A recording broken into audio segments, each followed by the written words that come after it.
kenapa orang susah ibadah? Orang itu bukan nggak mau sholat.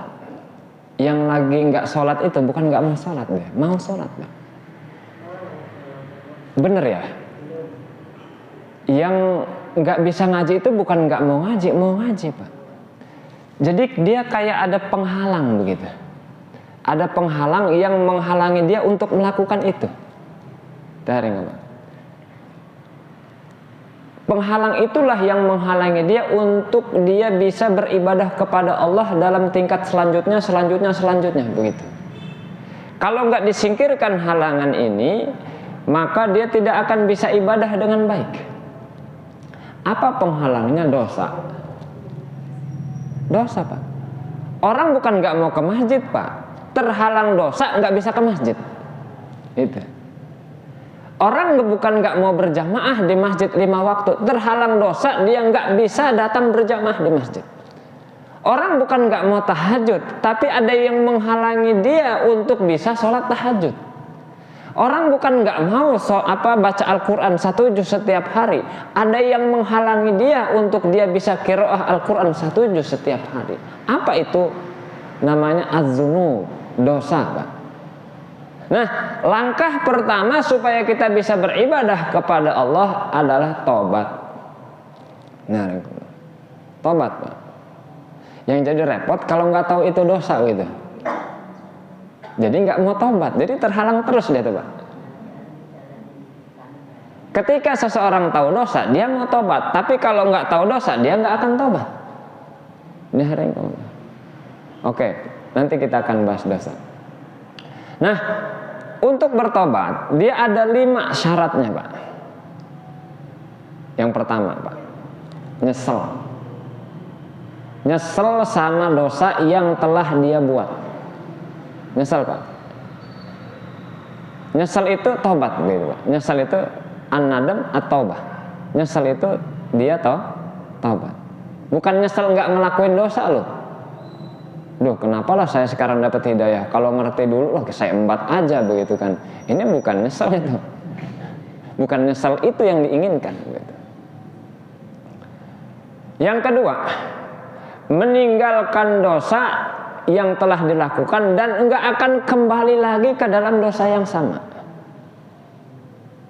Enggak akan bikin dosa lagi ke dalam dosa yang sama.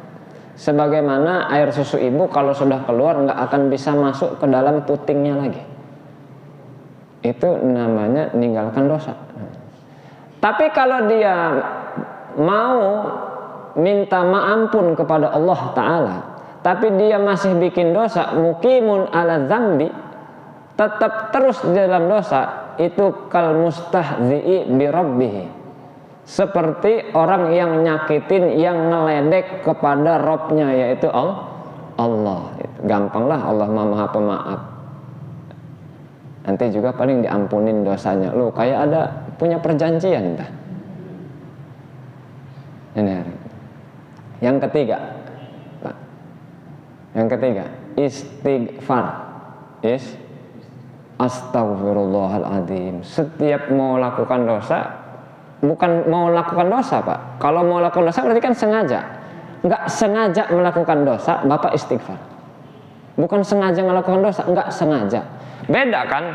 Kalau kita ngeliat dengan keliat, itu kan beda. Apa bedanya? Nge dengan ke itu Pak.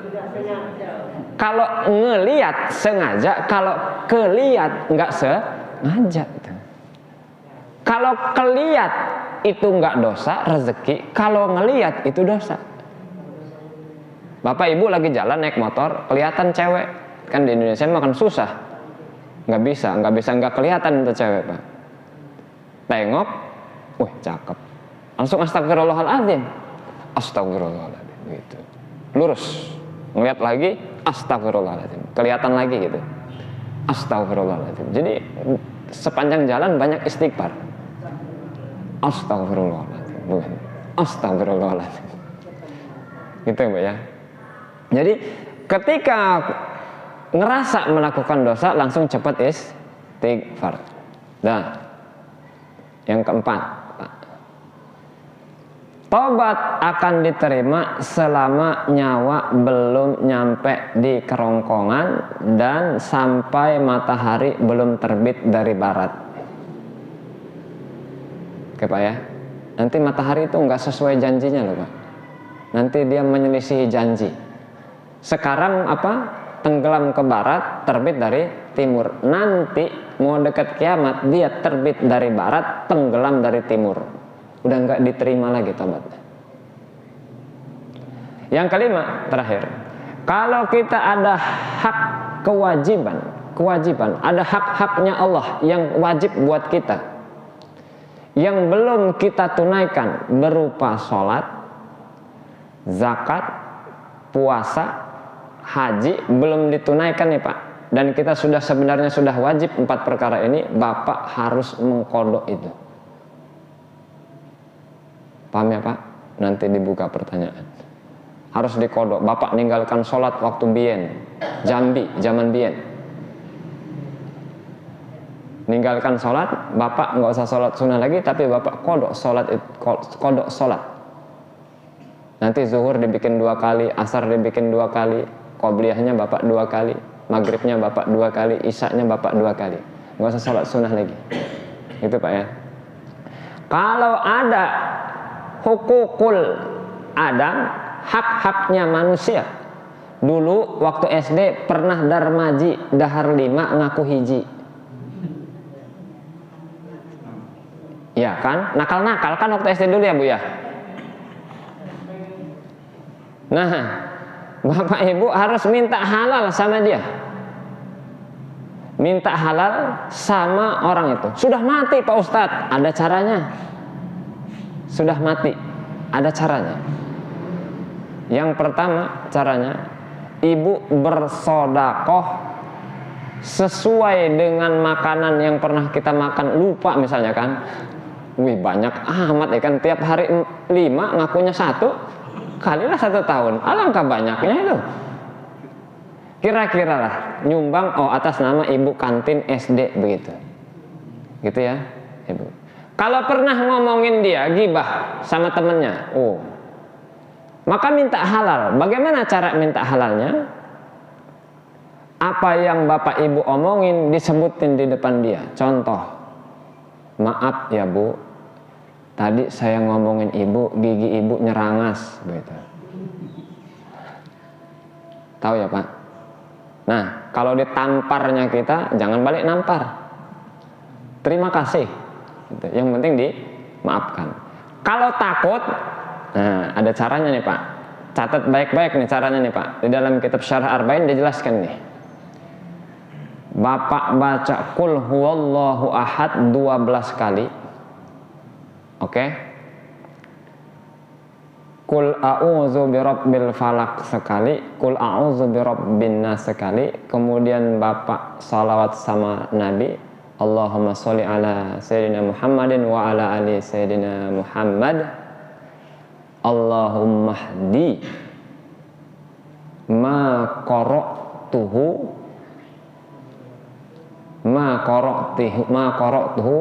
wa asibni li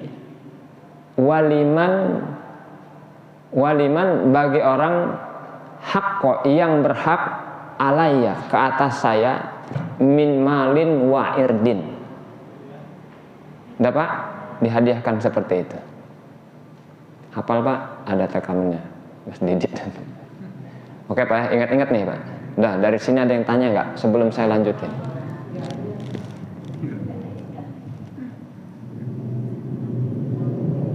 Nggak ada yang tanya? Udah tobat semua Pak? Nggak ada yang tanya Pak? Udah, sekarang masalah dosa Pak. Dosa ada 3 macam. Yang pertama, yang berhubungan dengan yang difardukan Allah. Sholat, puasa, zakat, haji. Yang dilarang Allah Ta'ala, ini namanya yang difardukan. Jangan makan haram, makan yang halal, ini namanya fardu. Jangan berbuat zalim kepada orang muslim, ini namanya fardu. Wajib Pak. Bukan nggak wajib itu Pak, berbuat baik sama orang muslim. Itu Pak ya. Ini dosa ini yang kita langgar nih Pak. Yang pertama nih Pak. Dah, itu macam dosa. Yang kedua, yang berhubungan dengan Allah langsung. Bapak pernah minum khamr, pernah pakai sabu, pernah migur tau? Migur, mabok. Pernah berzina, pernah maling, pernah pacaran. Nah, ini namanya dosa yang dibuat berhubungan langsung dengan Allah Ta'ala. Itu ya. Yang ketiga, yang berhubungan dengan manusia. Bapak pernah ambil harta orang, Bapak pernah tipu orang, Bapak telah menzolimi orang, mukul orang, Bapak telah menggibah orang, Bapak telah namimah, ngadu domba sama orang. Terus Bapak telah berbuat buruk, mendengar keburukan orang, membicarakan keburukan orang. Bapak telah menyakiti tetangga Bapak dan ibu-ibu sekalian. Ini namanya yang berhubungan dengan haknya manusia. Ini 3 macam dosanya. Itu Pak ya. Dari sini ada yang tanya. Nggak ada yang tanya. Nah, saya teruskan. Kalau nggak ada yang tanya, Ibu nggak ada yang tanya? Oh, silakan. Gimana Bapak? Waalaikumsalam warahmatullahi wabarakatuh. Saya ingin menanyakan berkenaan dengan masalah qada salat. Qada salat ya. Kewajiban seorang muslim untuk sholat itu setelah dinyatakan akil balik. Betul. Kemudian umumnya saya misalnya, saya pada saat melaksanakan sholat itu setelah akad nikah. Artinya akad nikah misalnya 25 tahun, sedangkan akil balik itu mungkin diperkirakan sekitar 10 tahun. Misalnya. Ada beberapa tahun yang tidak dilaksanakan sholat. Bagaimana cara mengkodoknya? Okay. Yang kedua, berkenaan juga masalah kodok sholat.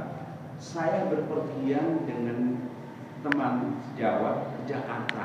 Iya. Artinya ada satu perasaan tidak enak yang berbeda akidah. Kemudian 5 waktu itu tidak saya laksanakan sholat. Bagaimana itu kodoknya? Okay. Terus kemudian juga berkenaan dengan ini sama Pak. Di dalam perjalanan kita sudah melakukan satu sholat, ada subuh yang tertinggal atau di sholat asar selama perjalanan yang tertinggal yang tidak sempat menjamak. Bagaimana caranya? Oke. Terima kasih. Bapak Ibu, kewajiban kita melakukan yang difardukan adalah akil baligh. Baligh itu bisa ditandai pernah mimpi yang mengeluarkan mani. Tinggal dihitung sendiri umurnya mulai berapa tuh mimpi keluar mani itu. Kalau perempuan bisa keluar mani, bisa ditandai dengan haid. Bisa ditandai dengan haid. Berarti dia sudah baligh, sudah wajib melaksanakan yang difardukan oleh syariat. Yang terakhir, maksimal 15 tahun. Walaupun belum mimpi, walaupun belum haid, maka dia terhitung akil balik, dia sudah wajib melakukan semua yang difardukan. Oke. Sekarang bagaimana tata caranya untuk mengkodok sholat tersebut? Ya, Bapak Ibu, zuhur ada qobliyah enggak? Ada ya Pak ya? Ada. Bapak nggak usah qobliyah, Bapak Ibu nggak usah qobliyah, tapi kodok sholat. Niatnya sama, usolli fardhu zuhri, begitu saja. Boleh ditambah kodoan, boleh nggak? Usolli fardhu zuhri kodoan, 4 rakaat. Ya, sudah. Nanti asar ada qobliyah nggak? Ada kan? Ada. Bapak nggak usah qobliyah asar, tapi niat usolli fardhu asri kodoan, begitu. Maghrib buru-buru nggak di sini ya komatnya? Buru-buru? Enggak. Nah, Bapak maghrib ada qobliyah berarti sempat 3 rakaat. Usolli fardal maghribi kodoan. Jadi double, 2. Setiap hari dikodok 1 ronde. 1 ronde itu 5 waktu. Mudah ya Pak? Nah, bagaimana ketika bersafar? Ada orang beda agama sebenarnya. terus jadi nggak enak begitu, kok saya sholat dia nggak sholat. Nggak, bukan begitu toleransi sebenarnya. Tapi oke lah, sudah lewat begitu. Nah ini juga wajib dikodok. Ataupun subuh misalnya dalam perjalanan, ataupun ketika sholat asar dalam perjalanan, itu pun kita wajib mengkodok sholatnya. Kodok itu berarti melakukan sholat di luar waktunya begitu. Gitu ya Pak ya. Nanti misalnya subuh kesiangan jam 7, maka udah niat saja usolli fardhu subahi begitu. Wudu dulu terus usolli fardhu subahi, sudah selesai. Gitu Bapak niatnya, kira-kira paham Pak? Mudah saja niatnya. Rokatnya sesuai dengan sholatnya. Gitu. Ada lagi Ibu, silahkan.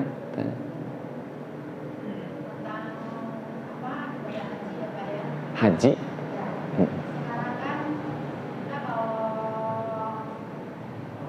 Daftar. Waktunya kan lama. Nah terus daripada kita haji lebih baik umroh aja gitu maksudnya. Jadi kan katanya kalau umroh adalah haji kecil. Nah untuk sebaiknya kita harus haji atau umroh karena melihat jangka waktu sekarang itu lama. Betul. Ibu gini, solusinya begini. Ibu silahkan umroh, akan ada umroh wajib sekali ya.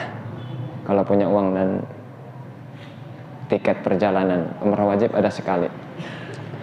Ibu tetap umroh, nanti hajinya tetap daftar. Kalau nggak nyampe, pahala haji tetap hadir sama ibu. Umurnya nggak nyampe, ibu tetap dapat pahala haji. Gitu ya Bu ya. Biarin saja seperti itu, duitnya dipendem situ nggak apa-apa. Gitu. Nanti kan kalau kita nggak nyampe kan turun ke anak biasanya kan, anaknya yang haji, gitu ya. Tapi nanti ibu pesan sama anaknya, Nang, kalau umur nggak nyampe, badalkan haji ibu ya, begitu.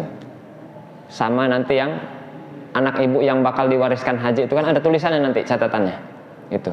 Nanti bayar di sana. Kalau nggak salah 5 juta atau 7 juta gitu. Jadi badal haji. Itu ya Bu, ibu dapat pahala haji, tetap nanti ada gelarnya haji nanti. Ya Bu, ada solusinya gitu. Oke, ada lagi Pak? Nggak ada? Ada Pak. Silakan. Soal kodok sholat. Umpamanya yang sering kelewat sholat asar atau subuh. Cuma satu waktu ada yang sering kelewat. Subuh. Nah, subuh lah misalnya. Nah, selama 10 tahun. Iya. Nah, ini pengen dipercepat di kodok gitu. Jadi kayak kubliyah, ba'diyah. Subuh semua. Itu subuh semua. Boleh. Boleh. Waktunya bukan subuh padahal. Boleh. Boleh. Boleh. Walaupun waktunya bukan subuh, mengerjakan kodok subuh waktu asar boleh. Jadi dalam satu hari itu Bapak boleh satu ronde 5 waktu ya Pak ya. Boleh 2 ronde berarti berapa? 2 kali 5 waktu. 3 ronde berarti 3 kali 5 waktu. Begitu. Tapi berurut. Kalau sudah subuh, zuhur, asar, maghrib, isya, subuh lagi begitu. Silahkan, itu boleh. Walaupun dikerjakan bukan waktu subuh. Gitu. Ada lagi Pak? Silakan. Ini tentang taubat, dosa-dosa yang telah terlewat dulu itu, dosa-dosa besar lah. Cara taubat itu gimana? Terus taubat dengan orang tua itu kemudian. Cerita yang 5 syarat tadi, itu Bapak laksanakan. Yang 5 syarat tadi ingat nggak? Dosa kepada Allah itu yang Iya, yang 5 syarat tadi. Nyesel, nggak akan balik lagi dalam dosa yang sama, istighfar sebelum ditenggorokan, taubatnya, sebelum matahari terbit dari barat, kalau ada yang berhubungan dengan hak Allah dibayar, dikodok, kalau ada yang berhubungan dengan hak Adam, hak manusia, Bapak juga minta halalnya. Itu 5 tadi, ingat-ingat. Sholat taubat nggak wajib. Sholat taubat nggak wajib. 5 tadi, syarat tadi. Yang wajib itu sholat kodoknya itu, bukan sholat taubatnya itu. Paham ya? Syaratnya itu dipenuhin dulu. Itu caranya, cara taubat dari dosa besar. Oke ini, kau paham nggak? Jadi bingung nih cara melaksanakan taubatnya. Mudah toh tadi. Nyesel, saya ulang ini. Syarat itu syarat Pak. Sebelum melakukan amal syarat Pak. Dah. Nyesel terus nggak mau kembali lagi dalam dosa yang sama, istighfar, terus sebelum nyawa di tenggorokan, sebelum matahari terbit dari barat, yang berhubungan dengan hak Allah dibayar, dikodok, yang berhubungan dengan hak manusia minta halal. Ingat-ingat ya, yang 5 nih. Dah. Apakah ada kita bisa berbuat kebaikan terhadap kedua orang tua yang sudah tidak ada? Ada. Pernah satu hari ditanya Rasulullah oleh sahabat, ya Rasulullah, hal baqiya alayya min birri abawaya ba'da wafatihima.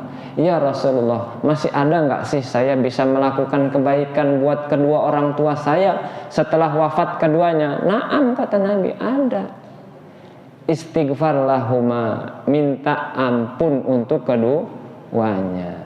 Rabbighfirli wali walidayya warhamhuma kama rabbayani shaghira. Setiap habis sholat 5 waktu berarti 5 kali.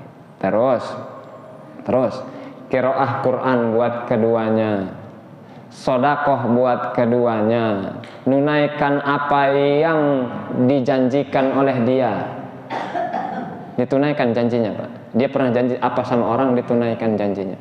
Sambung silaturahim terhadap orang-orang temannya orang tua kita yang dulu dia pernah silaturahim. Nah, itu namanya berbuat kebaikan terhadap kedua orang tua kita. Nah, kalau kita lakukan itu, tadinya kita anak durhaka, maka kita disebutnya sekarang anak yang tidak durhaka, bahkan anak yang berbakti kepada orang tua. Gitu? Masih sama? Iya. Nanti Bapak nyumbang makanan nih, nyumbang makanan takjil ini atas nama orang tua saya. Itu udah ya? Iya, niat. Nggak usah diomongin, niat aja. Nah, sholat duha, ya Allah, saya niat sampaikan pahalanya kepada kedua orang tua saya. Gitu ya. Sedekah ke masjid ini atas nama kedua orang tua saya. Apakah saya dapat? Ya, sayanya tetap dapat. Tenang aja, kebagian. Tetap kebagian gitu. Ada lagi? Pak? Nggak ada. Saya teruskan. Nah, Bapak Ibu, sebelum tadi sudah tobat, sudah tahu Pak ya. Nah, itu kalau nanti kita sudah mau melakukan ketaatan, awas Pak, ada yang menghalangi di dalam melakukan ketaatan itu.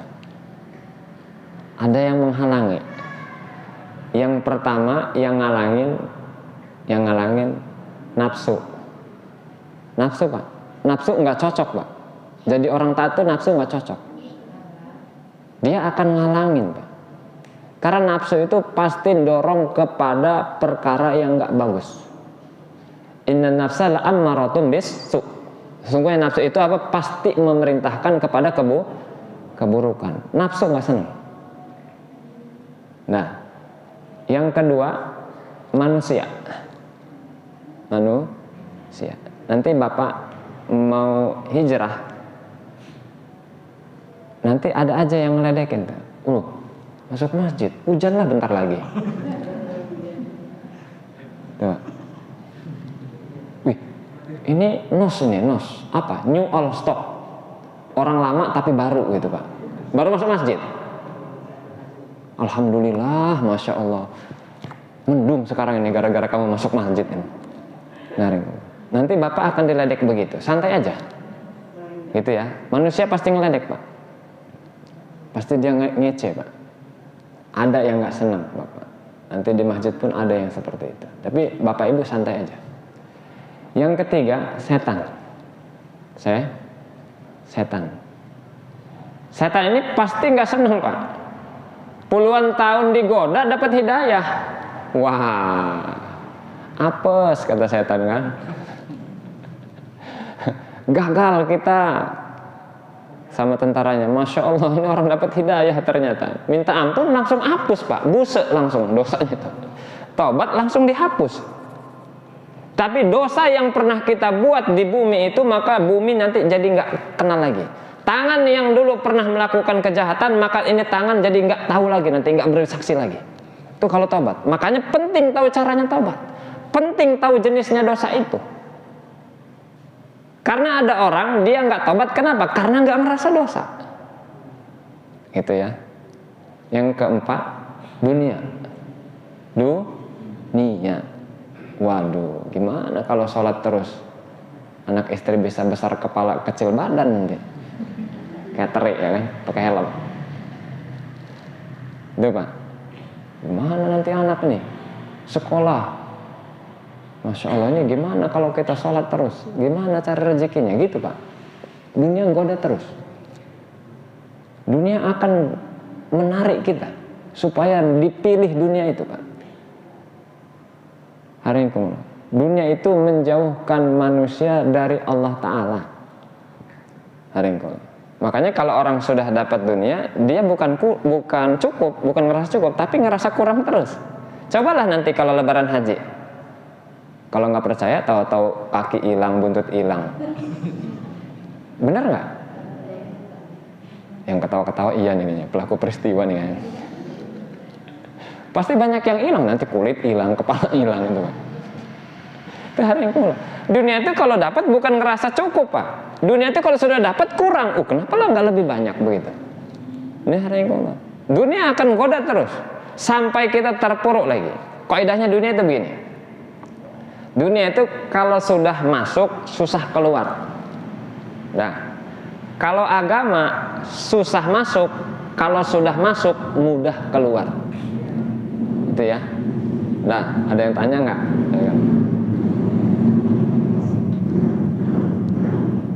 Nggak ada Pak. Nggak ada yang tanya. Silakan.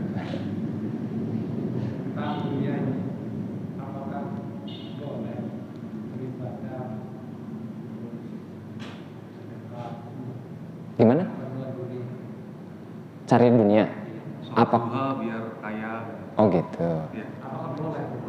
Apakah ibadah sedekah itu untuk dunia? Oh gitu. Amal itu dia mesti karena lillah. Kalau dibalik duha itu sudah otomatis akan dicukupin rezekinya begitu. Karena dengan sebab sholat duha kita akan dicukupi rezekinya hari itu sudah otomatis. Tapi amalnya nggak usah ngarep-ngarep dunia, lillah saja gitu. Karena apa? Takaran dunia itu sudah punya takarannya masing-masing, nggak bisa kurang, nggak bisa lebih. Ya, paham? Jadi walaupun sholat Bapak, takaran rezekinya tetap segitu. Maka jangan berbuat amal selain Allah. Itu ya Pak. Tapi nanti ada, saya terangkan rezeki itu. Ini belum masuk bab sholat loh Pak. Nanti dandani sholat ini tambah panjang ini. Udah, nggak ada lagi, gitu. Apa setelah Allah itu memberikan apa yang kita miliki, akhirnya kita masih dapat lagi? Apanya yang dapat lagi? Kita kan berpikiran untuk di dunia udah dikasih, apa di akhirat kita dapat lagi? Kalau masuk surga ya lebih lagi dong. Lebih lagi dari dunia. Dunia itu niatnya kalau dapat dunia sebagai perantara untuk meninggikan derajat kita di akhirat. Itu niatnya. Gitu ya. Bukan niatnya pengen jadi orang kaya dunia itu, bukan. Bukan. Niatnya kalau dikasih dunia untuk taat meninggikan derajat kita di akhirat. Itu niat dunia. Gitu ya. Bukan meninggalkan agama untuk dunia gitu. Gitu, Bang. Jangan bingung, Bang. Pelajaran belum selesai. Ini kan baru pertemuan ronde pertama ini, Bang. Ada lagi, Pak? Nggak ada tanya Ibu. Nah, jadi nggak usah takut masalah rezeki. Rezeki itu sudah ada catatannya. Bapak Ibu mau makan dari mulai lahir sampai mati itu sudah disediain. Bapak Ibu mau kerja apa di dunia itu sebenarnya sudah ditentukan. Jadi nggak bisa. Contoh, saya sekolah teknik Bu. Yang saya harapkan saya kerjanya di industri. Misal ini ya, sekarang saya malah ngajar pesantren. Sesuai nggak? Enggak. Takdirnya Allah yang menang. Iya, bener nggak? Banyak yang jadi sarjana malah jadi tukang cilok, ada nggak? Ada. Ini hari Ada yang S2 jadi tukang telur. Ada, Pak. Jadi nggak bisa, Pak. Pekerjaan itu Allah yang nentukan. Supaya apa? Supaya dunianya dinamis. Ibu mau makan bakso, ada tukang bakso. Mau dagang makan cilok, ada tukang cilok. Mau beli beras, ada yang dagang beras. Kalau semua jadi orang kaya, repot nggak? Yo repot, Pak. Mau makan beras, masa mau jadi makan emas? Kan jadi nggak enak. Jadi adanya disebut orang kaya itu karena ada orang miskin, begitu loh.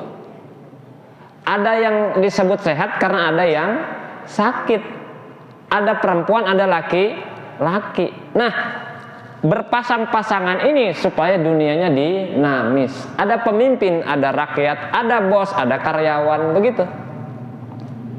Jadi yang menang siapa? Takdirnya Allah. Makanya kalau bapak sekolah, bapak dagang, niatnya untuk taat, bukan untuk jadi orang kaya. Kalau kaya miskin sudah ada ketentuannya ya. Masih bingung? Termasuk rukun iman loh. Wa qadri khairihi wa syarrihi minallahi ta'ala. Takdir baik, takdir buruk datangnya dari Allah. Gak ada yang tanya apa? Saya lanjutkan. Membuka kan? 10 menit lagi. Dah, Pak. Dah. Terakhir. Rezeki itu ada 3 macam. Rezeki ada 3 macam. Namanya madmun, yang dijamin. Mau makan beras sampai mati berapa ton, mau minum air berapa juta liter, mau makan daging apa, mau makan sayur apa, itu sudah ada catatannya dan itu dijamin, namanya ditanggung, madmun namanya. Paham, Pak? Nah. Yang kedua maqsum, yang dibagikan. Nahnu qasamna bainahum ma'isyatahum fil hayatid dunya, kata Allah Ta'ala. Aku yang membagikan ma'isyah kalian di dalam kehidupan dunia. Ada yang jadi presiden, ada yang jadi rakyat, ada yang jadi orang kaya, ada yang jadi pedagang, ada yang jadi pekerja, ada yang jadi karyawan. Ini namanya maqsum. Gitu ya. Yang ketiga nih, ini yang harus dikejar nih, namanya mau'ud. Mau'ud, rezeki yang dijanjikan. Apa yang dijanjikan? Kalau bapak sholat duha, maka akan dicukupi rezekinya hari itu. Kalau bapak baca yasin, maka rezekinya akan dicukupi hari itu. Itu, Pak. Kalau bapak baca surah Al-Waqiah malam, bapak tidak akan jadi fakir. Itu, Pak ya. Ini namanya maut. Kalau bapak sholat tahajud, maka bapak akan dimuliakan baik di dunia maupun di alam kubur. Diterangi kuburnya. Nyaring. Kalau bapak sedekah, maka bapak terus akan jadi banyak hartanya. Kalau bapak zikir, hati bapak akan jadi tenang. Kalau bapak zikir ini, akan hadir ini. Kalau bapak baca Quran tertentu ini, akan hadir ini. Itu namanya rizqu mau'ud. Nah, itu mau belajar lagi, Pak. Waktunya 10 menit, nggak cukup, Pak. Tapi itu nanti dulu, Pak. Dandanin sholatnya dulu nanti. Itu, Pak ya, Bapak Ibu. Ada yang tanya? Silakan, Pak Haji. Kalau ada orang meninggal itu kan ada yang yasinan, ada yang enggak. Itu gimana ya? Saya bingung kadang-kadang. Gitu aja. Ya. Yang yasinan boleh, yang enggak yasinan enggak apa-apa. Yang enggak boleh ngelek-ngelek. Ngerti? Yasinan ada perintahnya enggak? Ada hadisnya enggak? Ada, Pak. Baca yasin ada enggak perintahnya? Ada, Pak. Kita disuruh baca hatinya Quran, yaitu ya yasin, hadisnya itu, Pak. Barang siapa yang baca yasin pada pagi hari, maka akan dicukupi rezekinya hari itu. Itu ada perintahnya, Pak. Berarti ada dalil yang mendukung itu, begitu. Enggak masalah. Tadi sudah disebutkan, orang tua kita wafat tapi terus bacaannya dikhususkan ke orang tua, nyampe enggak tadi hadisnya? Ya Rasulullah, hal baqiya alayya min birri abawaya ba'da wafatihima. Naam, kata Nabi. Tuh, boleh. Tapi seandainya yang nggak mau, ya nggak apa-apa. Karena itu hukumnya boleh saja, silahkan. Dibolehkan saja, mubah saja. Bahkan disunahkan, Pak, kalau baca Yasin. Nggak harus misalnya 3 hari, 7 hari. Tiap harinya nggak apa-apa, kirimkan. Jadi jangan permasalahkan 3 harinya itu. Kalau nggak mau 3 hari ya 6 hari. Kalau nggak mau 7 hari. Kalau nggak tiap hari kirim buat orang tuanya, nggak masalah. Gitu, Pak Haji. Yang penting masih ada dalil yang mendukung baik Al-Quran maupun As-Sun. Nah, ada yang mendukung. Yang jadi permasalahan kan 3 hari, 7 harinya itu. Kalau dalam bab fikih itu boleh, Pak. Selama 3 hari silahkan. Selama 3 hari silahkan. Kalau mau nambah ya nggak apa-apa. Orang kita atas nama orang tua kita, dan nggak minta juga kita sama tetangga toh. Tapi yang paling bagus tetangganya itu yang nyokong, gitu, supaya dia nggak repot lagi bikin makanan karena sedang ketimpa musibah, gitu. Ada yang gitu, Masya Allah. Mudah-mudahan kita sama orang Muslim jangan sampai berbeda seperti itu terus jadi nggak bagusan, gitu. Ada lagi, Pak? Itu yang masalah, Ustaz. Nggak bagusan itu yang jadi masalah. Nah, apa? Nah, itu yang nggak bagus itu, Bapak. Jadi seandainya kita nggak mau, jangan kita menjelek-jelekkan amal itu yang sebenarnya ulama membolehkan itu, gitu ya. Kita kan bukan ulama, baru. Kita ikut ulama bukan? Ikut, Pak. Mana dalilnya? Fas'alu ahla dzikri in kuntum la ta'lamun. Tanya kalau kamu nggak tahu sama ahlu zikir. Siapa? Ulama. Itu. Ulama boleh nggak? Boleh. Ada MUI nggak kita? Ada. Mbok yo tanya sama MUI. Jadi yang baru ini jangan rusuh begitu. Dan kita juga nggak usah dengerin dia begitu. Karena ulama membolehkan dan ada dalil yang mendukung. Gitu. Nggak ada lagi, Pak? Cukup? Masya Allah, Alhamdulillah. Nanti kita akan bahas, Pak, mungkin kalau masih ada waktu nanti kita akan bahas berikutnya. Kita dandanin tahsin sholat kita, insya Allah ya. Ibu nggak ada yang tanya? Mudah-mudahan puasanya diterima, Bu. Nah, terakhir, bil jannati babun yuqalu lahu ar-royan. Di dalam surga nanti ini ada pintu yang disebut namanya ar-royan. La yadkhuluha illa shaimun, enggak akan masuk kecuali orang yang ahli puasa. Maka puasanya dijaga, matanya dijaga, hatinya dijaga, semua anggota badannya dijaga. Jangan sampai puasanya kita laksanakan tapi pahalanya enggak didapatkan. Itu ya, nanti rugi gitu.